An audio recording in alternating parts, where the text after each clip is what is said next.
Kaip yra vagiami biudžeto pinigai. Tai Europos komisija yra patvirtinusi apie 800 milijardų gynybos planą. Europos komisijoje beje dirba toksai Kubilius, konservatorius. Ir Lietuvos paskolos dalis iš to patvirtinto biudžeto sukurto bus apie 7 milijardai. Ir spėkite, kas skirstis tos pinigus. Žinoma, krašto apsaugos ministerija tą darys. Ir dabar klausimas, kam jie skirstis. Savo UABams ir VŠI, kur yra aplipę aplink šitą ministeriją. Tai dėl ko konservatoriai taip kovoja dėl krašto apsaugos ministerijos, nes jų brendas rusai puola. Tai reiškia daugiametis įdarbis į šitą produktą, nesantaikos kurstymo ir karo kurstymo, kas yra nusikaltimas. Jie dabar kaip ir atsiperkamumo metas, vadinkim taip. Tai ką daryti mums? Mums be abejo reikia stebėti, kad tie pinigai kuo mažesnėme kiekyje būtų išvogti.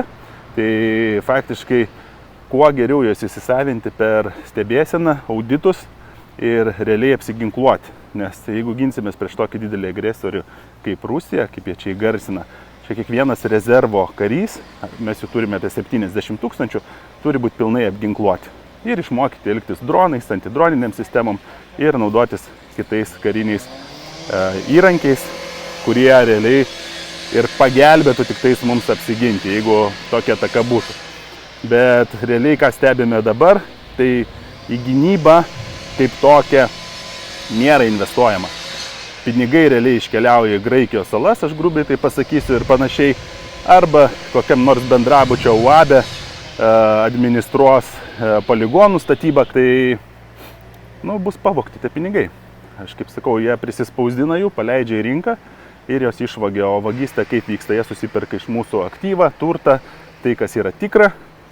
Tai dar daug dieve, kad iš tikrųjų neišprovokuotų to karo, nes jų propagandos aparatas veikia ne tik Lietuvoje, bet ir toj pačioj Rusijai.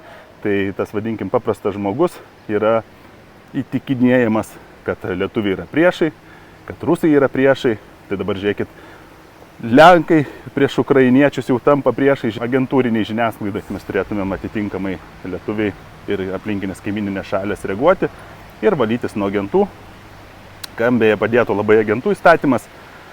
Ir žinoma, tavo budrumas reikalingas.